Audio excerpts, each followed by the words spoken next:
اور میں یہاں آپ کے سامنے ایک بات رکھنا چاہتا ہوں، شاید آپ چونکیں بھی پریشان بھی ہو جائیں، لیکن انشاءاللہ وہ پریشانی جلدی رفع بھی ہو جائے گی۔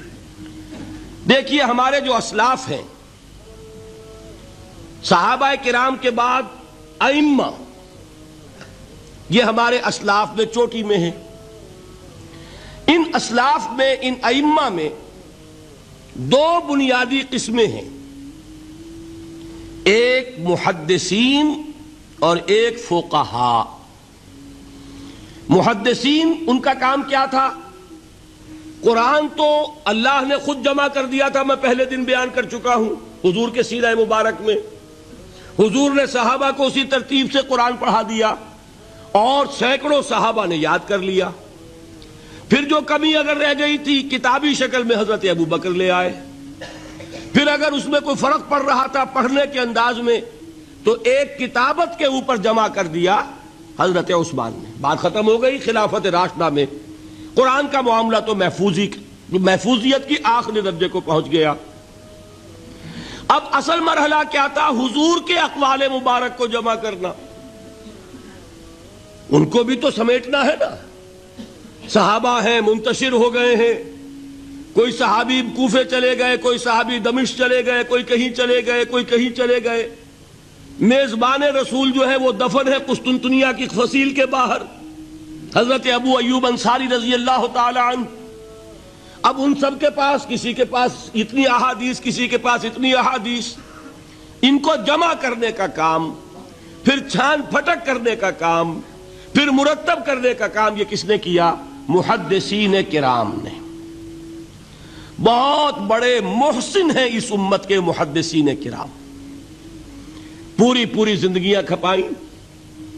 ایسا بھی ہوا ہے، ایک صحابی مدینے سے چلتے ہیں، ایک محدث مدینے سے چلتے ہیں، انہیں معلوم ہوتا ہے کہ ایک صحابی دمشق میں ہے، ایک حدیث وہ بیان کرتے ہیں، ذرا باریک بات ہے، سمجھ لیجئے گا۔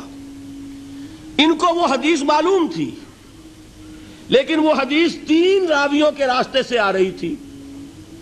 ان کے پاس جو حدیث تھی وہ 2 راویوں کے حوالے سے تھی۔ اب وہ جاتے ہیں اور وہ بیت المقدس کا اور وہ دمشق کا سفر کرتے ہیں صرف اس حدیث کو سننے کے لیے، سواری سے اترتے بھی نہیں۔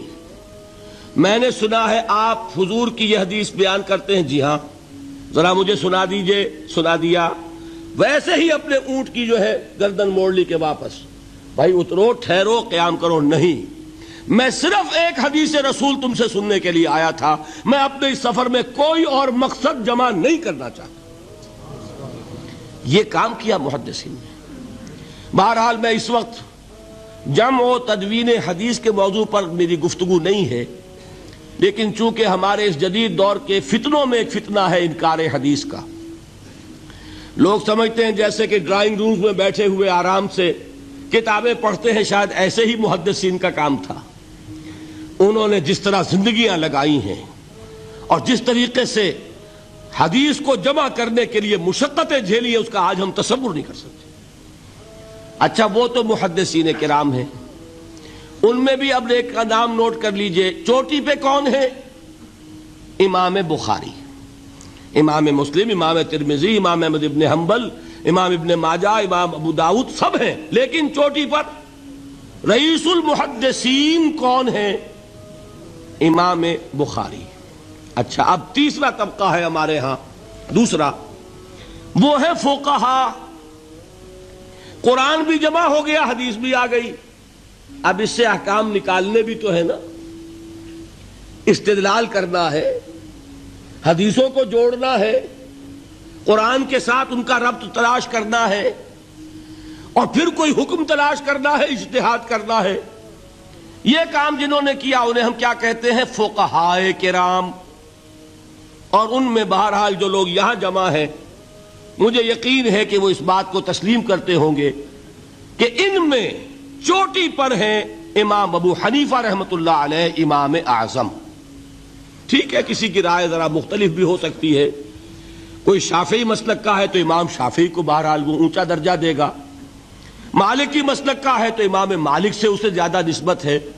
لیکن واقعہ یہ ہے پوری دنیا نے تسلیم کیا ہے کہ قانون کا جتنا سینس امام ابو حنیفہ کو ہے، قانون ایک علیحدہ شے ہے، اخلاقیات علیحدہ چیز ہیں، ایک شے کا اخلاقی تقاضا کچھ اور ہے، قانونی تقاضا کچھ اور ہے۔ آپ کو کسی نے تھپڑ مارا، اخلاقی تقاضا کیا ہے؟ معاف کر دو بھائی، اور قانونی تقاضا کیا ہے؟ جوابی تھپڑ رسید کرو، اس لیے کہ اگر یہ نہیں کرو گے تو اس کی ہمت افزائی ہوگی، یہ کسی اور کو بھی تھپڑ مارے گا۔ قانون کا تقاضا یہ ہے، السن بالسن، دانت کا بدلہ دانت، والأذن بالأذن، کان کا بدلہ کان، قانون یہ ہے۔ اور اخلاق کا تقاضا کیا ہے؟ وَإِن تَعْفُوا وَتَصْفَحُوا وَتَغْفِرُوا، اگر تم بخش دو، معاف کر دیا کرو، لوگوں سے درگزر کیا کرو، فَإِنَّ اللَّهَ غَفُورٌ رَحِيمٌ، تو اللہ بھی تو غفور اور رحیم ہے۔ تقاضے متضاد ہو گئے کہ نہیں؟ کسی معاملے کے اخلاقی پہلو پر نظر رکھنا یہ اور مزاج ہوگا، اور کسی معاملے کے قانونی پہلو کی گہرائی میں اترنا یہ اور مزاج ہے۔ میں اپنا احساس عرض کر رہا ہوں، اور دنیا میں جو بات مانی گئی ہے کہ جس کا نام لیگل سینس ہے، قانون کا ایک فہم، اس میں دنیا کا کوئی شخص مقابلہ نہیں کر سکتا امام ابو حنیفہ کا۔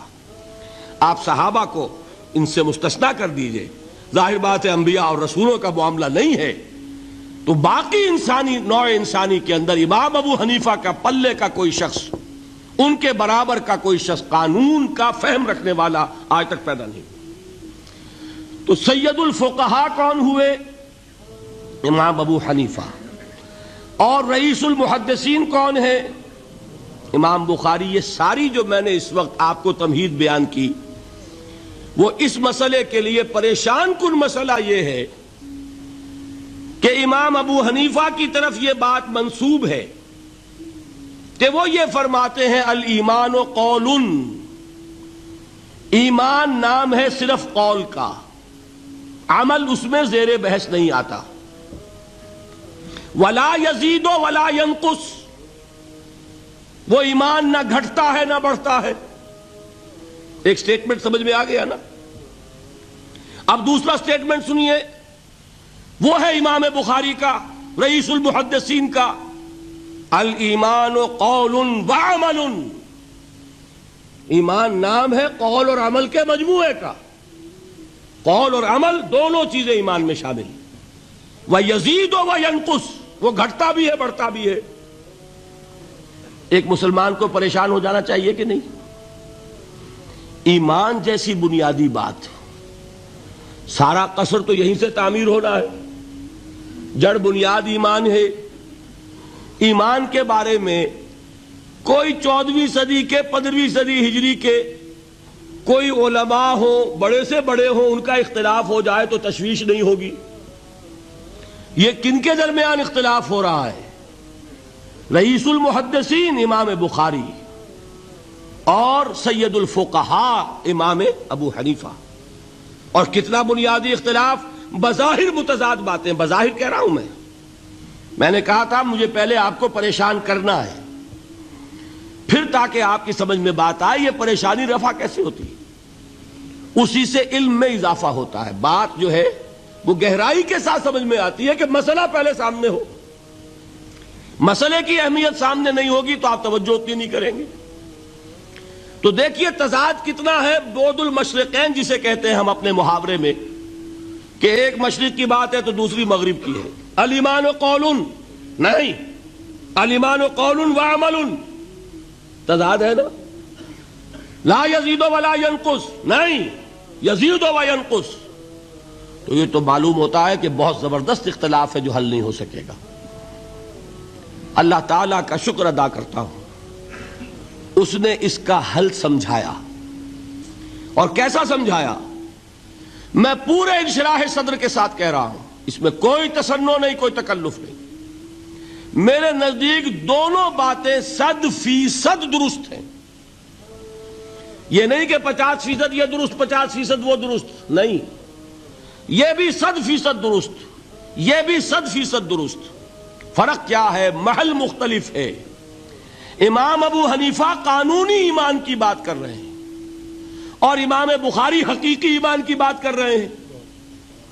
قانونی ایمان کے اعتبار سے 100% درست ہے یہ بات کہ وہ صرف قول ہے، عمل نہیں، زیر بحث آئے گا۔ ایک شخص نماز نہیں پڑھتا کافر نہیں ہے، نماز کا منکر ہو جائے کافر، زکوٰۃ نہیں دیتا فاسق ہے، فاجر ہے، کافر نہیں ہے، زکوٰۃ کہہ دے کہ ہے ہی نہیں دین میں، کافر۔ فرشتہ کس نے دیکھا، کیا پتا کیسا ہوتا ہے؟ حضور نے بھی اصل فرشتہ اپنی اصل ملکی شکل میں صرف 2 دفعہ دیکھا ہے، ورنہ تو انسانی شکل میں آتا تھا یا نظر ہی نہیں آتا تھا۔ 2 باتیں تھیں، وہی ہو جاتی تھی، نظر کوئی نہیں آتا تھا، یا انسانی شکل میں نظر آیا۔ اصل ملکی شکل میں حضرت جبرائیل کو 2 مرتبہ دیکھا۔ وَلَقَدْ رَآهُ بِالْأُفُقِ الْمُبِينِ وَلَقَدْ رَآهُ نَزْلَةً أُخْرَى عِنْدَ سِدْرَةِ الْمُنْتَهَى، ایک مرتبہ افق مبین پر دیکھا، ایک مرتبہ سدرۃ المنتہا کے پاس جبرائیل اپنی اصل شکل میں ظاہر ہوئے۔ اب ظاہر بات ہے ہم نے تو نہیں دیکھا نا، لیکن ہم مانتے ہیں جبرائیل کو، مانتے ہیں فرشتوں کو، نہیں مانیں گے کافر ہو جائیں گے۔ تو معلوم ہوا کہ قانونی ایمان جس پر دار و مدار ہے کفر اور اسلام کا، اس کا کل دار و مدار صرف قول پر ہے، ماننے پر ہے، اقرار باللسان پر ہے۔ یہ بات آپ نے سنی ہوگی، امام ابو حنیفہ کا قول ہے 100% درست کہ گناہ کبیرہ سے بھی انسان کافر نہیں ہوتا۔ کبیرہ گناہ ہے، شراب پی ہے، کافر نہیں ہے، حد لگا دو۔ حضرت عمر نے اپنے بیٹے پر حد جاری کی، ایک مرتبہ مصر میں حد جاری ہو چکی تھی، لیکن حضرت عمر کو احساس ہوا کہ وہاں شاید رعایت کی گئی ہوگی خلیفہ کے بیٹے پر حد جاری کرنے میں، لہذا پھر بلایا اپنے پاس اور دوبارہ حد جاری کی۔ حد جاری کرو لیکن کافر نہیں ہوگا۔ اگر کسی سے زنا ہو گیا ہے، میں آپ کو واقعہ سنا چکا، غامدی خاتون، حد جاری ہو جائے گی، لیکن یہ کہ اس کو کافر نہیں کہہ سکتے۔ کافر کیا کہیں گے؟ میں تو سنا چکا آپ کو کہ ذرا کسی نے کہہ دیا بے حیا عورت تھی تو حضور نے کیسی ڈانٹ پلائی ہے، کتنا اس کا رتبہ بیان کیا ہے۔ اس نے تو وہ توبہ کی ہے کہ مگر مدینے کی پوری آبادی پر اس کو تقسیم کر دیا جائے تو سب کی نجات کے لیے کافی ہو جائے۔